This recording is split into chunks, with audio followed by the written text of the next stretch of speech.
Bonjour, y'all. I'm making French toast. It's the easiest thing in the world, and I'm sure you all already know how to do it, but I thought there might be somebody out there who never figured it out, so I'm going to show you how I do it. I have got 2 eggs and an amount of milk. I don't know how much. I just pour it in there till it looks kind of light yellowy. Can you kind of see that color? You know, and then dip your bread in there and let it sit for a second so that it soaks some up. I'm using brioche bread because I think it turns into this delicious creamy concoction.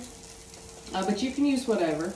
My daddy would do it with, like, you know, what was his King Fan? You remember the King Fan? I can't remember what it was, what brand it was. But anyway, so I used to work at a restaurant that made French toast crusted with cornflakes.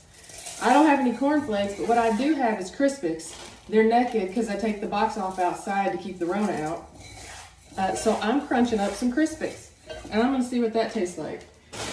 Probably not great, I don't know, but it might at least be crunchy, and that's kind of fun. So he's all soaked over here, and I'm gonna put it in the Crispix mix and throw it on the griddle. I've got this griddle at 350. It's looking a little hot, actually. My butter's smoky.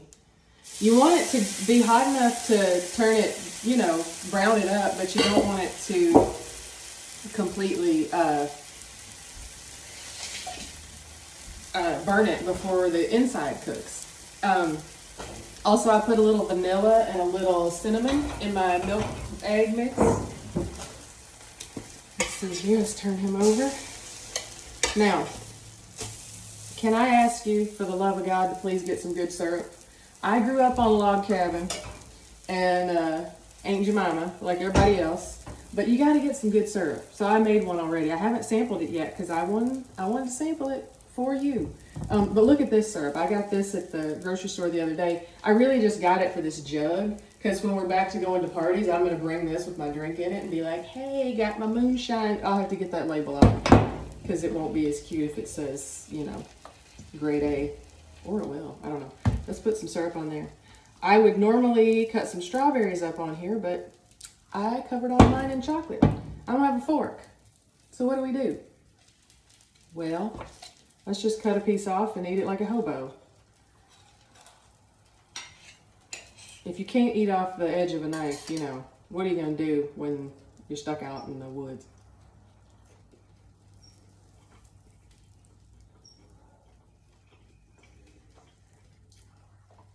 Pretty good. I don't know if it's worth wasting all your Crispix over because it's really good just plain, but it was worth a sample. All right, well, salud. Is that Italian? I don't know. Whatever I try to say anything in a different language, it sounds stupid, so I don't do it much. Arrivederci, sayonara, bye.